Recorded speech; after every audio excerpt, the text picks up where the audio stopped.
السلام علیکم ورحمۃ اللہ وبرکاتہ ان الحمد للہ نحمده ونستعینه ونستغفره ونعوذ باللہ من شرور انفسنا ومن سیئات اعمالنا من يهده الله فلا مضل له ومن يضلل فلا هادي له واشهد ان لا اله الا الله وحده لا شريك له واشهد ان محمدا عبده ورسوله أما بعد فإن خير الحديث كتاب الله وخير الهدي هدي محمد صلى الله عليه وسلم وشر الأمور محدثاتها وكل محدثة بدعة وكل بدعة ضلالة وكل ضلالة في النار۔ ہر قسم کی حمد و ثنا اللہ تبارک و تعالی کے لیے اور بے شمار درود و سلام ہوں جناب نبی اکرم صلی اللہ علیہ وسلم کی ذات اقدس پہ۔ الدروس المهمة نامی کتاب کا 13واں درس ہے اور اس درس میں وضو کے فرائض بیان کیے گئے ہیں، اور یہ فرائض 6 ہیں جن میں سے ایک کا تذکرہ گزشتہ درس میں ہوا ہے، اور وہ یہ ہے کہ وضو میں چہرے کو دھویا جائے۔ یہ وضو کے فرائض میں سے ایک فرض ہے، اور اسی کا یہ حصہ ہے کہ کلی کی جائے اور ناک میں پانی چڑھایا جائے۔ آج کے درس میں وضو کے فرائض میں سے دوسرے فرض کا تذکرہ کرنا چاہوں گا۔ اس کا تذکرہ کرتے ہوئے کتاب کے مؤلف کہتے ہیں وغسل الیدین مع المرفقین، کہ دونوں ہاتھ دھونا کونیوں سمیت یہ وضو کے فرائض میں سے دوسرا فرض ہے۔ اور اس کی دلیل کیا ہے؟ اللہ تعالی وضو کی آیت میں فرماتے ہیں سورہ مائدہ میں یا ایھا الذین آمنوا اذا قمتم الى الصلاة فاغسلوا وجوہکم وایدیکم الى المرافق، اے ایمان والو جب نماز پڑھنے لگو تو اس سے پہلے اپنے چہرے دھو لیا کرو اور کہنیوں تک اپنے ہاتھ دھو لیا کرو۔ تو یہ بازو دھونا یہ وضو کے فرائض میں سے دوسرا فرض ہے، اور نبی علیہ الصلوۃ والسلام نے بھی جب وضو کیا تو اس عہد کے مطابق وضو کیا۔ چنانچہ جناب حمران ابن ابان کہتے ہیں جو جناب عثمان بن عفان رضی اللہ تعالیٰ عنہ کے آزاد کردہ غلام تھے، وہ کہتے ہیں کہ جناب عثمان ابن عفان نے وضو کیا، نبی علیہ الصلوۃ والسلام کے طریقے کے مطابق وضو کیا، اور وضو میں ثم غسل یدہ الیمنی الی المرفق 3 مرات، کہ جناب عثمان نے اپنا دایاں ہاتھ دھویا، کونی تک دھویا، 3 بار دھویا۔ ثم الیسری مثل ذلک، پھر انہوں نے اپنے بائیں بازو کو بھی کوہنیوں تک 3 بار دھویا، اور بعد میں یہ سارا وضو مکمل کر کے کہا کہ نبی علیہ الصلوۃ والسلام کو میں نے ایسے ہی وضو کرتے ہوئے دیکھا ہے۔ تو یہ وضو کے فرائض میں سے میرے بھائیوں دوسرا فرض ہے۔ وضو کے فرائض میں سے تیسرا فرض کیا ہے؟ ومسح جمیع الراس ومنہ الاذنان، پورے سر کا مسح کرنا۔ کتاب کے مؤلف کیا کہہ رہے ہیں؟ سر کے کتنے حصے کا مسح کرنا ہے؟ پورے سر کا مسح کرنا، بلکہ ومنہ الاذنان، یہ جو کان ہیں یہ بھی سر کا حصہ ہے، ان کا بھی مسح کرنا ہے۔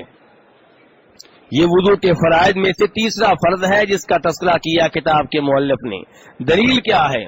دلیل اللہ تبارک و تعالیٰ کا یہ فرمان ہے وَامْسَحُوا بِرُؤُوسِكُمْ، اللہ تعالیٰ وضو والی آیت میں کہہ رہے ہیں کہ اپنے سر کا مسح کر لیا کرو۔ اللہ تعالیٰ کیا حکم دے رہے ہیں اپنے سر کا؟ میرے بھائیوں آپ کی توجہ ذرا چاہوں گا، کھجوروں کی بجائے ذرا درس کی طرف توجہ رکھیے گا۔ کھجوریں کھانے میں کوئی حرج نہیں ہے، لیکن توجہ آپ کی ادھر رہے۔ وَامْسَحُوا بِرُؤُوسِكُمْ، اپنے سر کا مسح کر لیا کرو۔ تو سر کا مسح کرنا فرض ہے، واجب ہے، لازمی ہے، ضروری ہے۔ سر کا مسح کس طرح کیا جائے گا؟ جیسے نبی علیہ الصلوۃ والسلام نے کیا۔ آپ نے سر کا مسح کیسے کیا؟ آپ کے صحابی بیان کرتے ہیں جناب عبداللہ ابن زید رضی اللہ تعالی عنہ، اور یہ مسح کا طریقہ امام بخاری نے، امام مسلم نے، امام ابو داؤد نے روایت کیا ہے کہ عبداللہ بن زید کہتے ہیں کہ ان النبی صلی اللہ علیہ وسلم مسح رأسہ بیدیہ، آپ نے سر کا مسح کتنے ہاتھوں سے کیا؟ دو ہاتھوں سے کیا. فَأَقْبَلَ بِهِمَا وَأَدْبَرَ، دونوں ہاتھوں کو آپ پہلے آگے سے پیچھے لے کر گئے، پھر پیچھے سے آگے لے کر آئے. کہتے ہیں بَدَأَ بِمُقَدَّمِ رَأْسِ، آپ نے مسح کا آغاز سر کے پچھلے حصے سے نہیں کیا بلکہ سر کے اگلے حصے سے کیا ہے.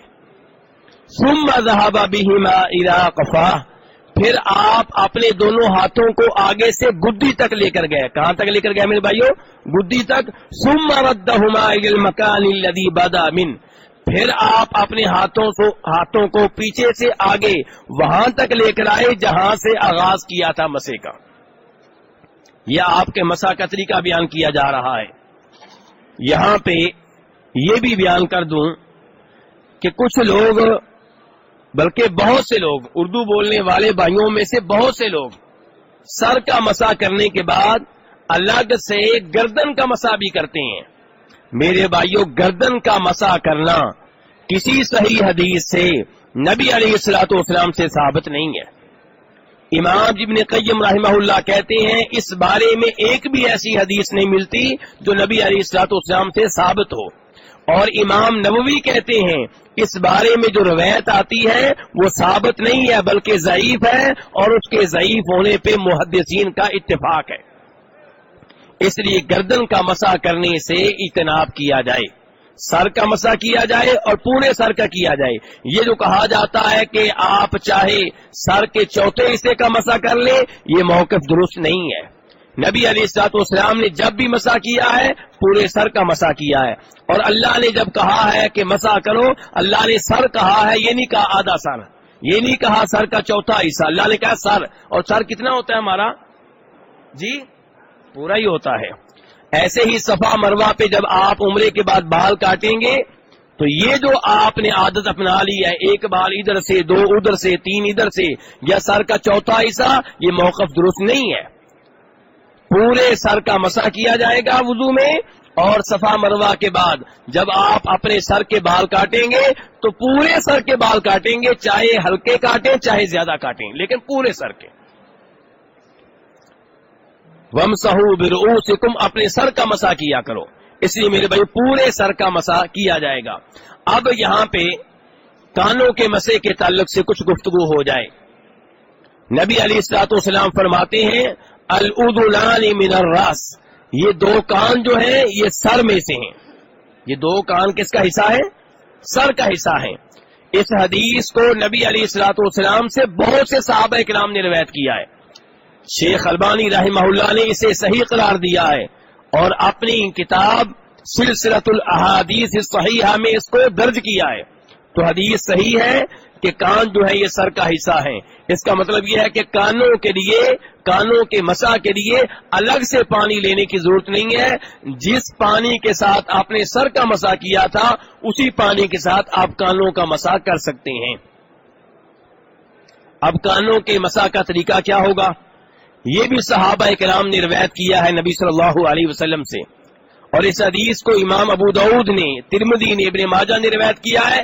اور اس حدیث کا مفہوم یہ ہے کہ اپنے دونوں ہاتھوں کی شہادت کی انگلیاں کانوں کے سوراخ میں داخل کر لی جائیں.